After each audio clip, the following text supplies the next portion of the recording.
জাতীয় ভোটার দিবস উপলক্ষে নির্বাচন ভবনে ছিল 2 ধাপের আয়োজন। প্রথমে বেলুন উড়িয়ে ও র্যালির মধ্য দিয়ে শুরু হয় দিনটি, পরে আলোচনা সভা। অনুষ্ঠানে জুলাই গণঅভ্যুত্থানে আহতদের স্মার্ট এনআইডি কার্ড বিতরণ করেন সিইসি।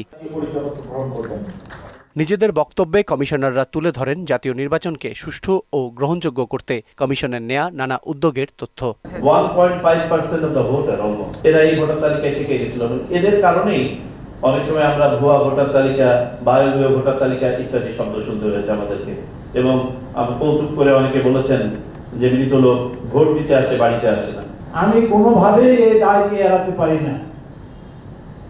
এই নির্বাচন কমিশনের ছোট একটি কর্মচারী থেকে শুরু করে প্রধান নির্বাচন কমিশনার পর্যন্ত কেউ অমুকের কথায় বলেছি, অমুক প্রভাবিত হয়ে করেছি, এই কথা বলে দায় এড়াতে পারেন না।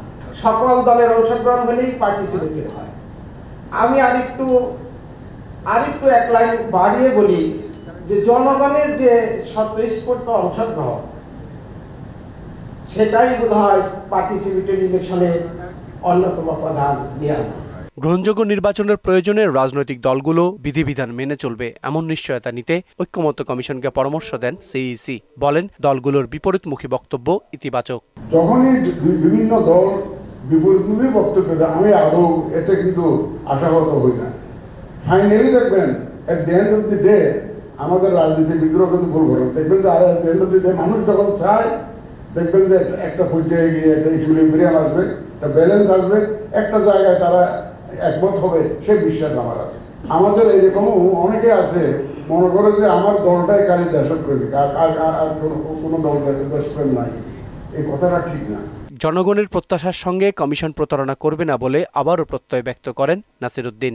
যদি নতুন বাংলাদেশের স্বপ্ন বাস্তবায়িত না হয় বা কোনো ক্রমে যদি আমরা পিছলে যাই, তাহলে কিন্তু এত লোকের যে আত্মাহুতি বা যারা আহত হলো তাদের যে অবদান, এটাকে ইগনোর করা হবে, এদের সাথে বিট্রে করা হবে। So we cannot allow it to happen. ব্যক্তি, দল ও দেশের জন্য ইলেকশন ইঞ্জিনিয়ারিং মঙ্গল বয়ে আনে না, তা প্রমাণ হয়েছে বলে স্মরণ করিয়ে দেন তিনি। ইতিহাস সাক্ষ্যে ইলেকশন ইঞ্জিনিয়ারিং করে, ভোট সন্ত্রাস করে আপাত দৃষ্টিতে জেতা যায়, কিন্তু আখেরে নিজের জন্য, দলের জন্য, দেশের জন্য সর্বনাশ ডেকে আনতে হয়। এম আর আসাদ, মোহনা সংবাদ, ঢাকা। আপাত দৃষ্টিতে মনে হয় যেন জিতে গেলাম।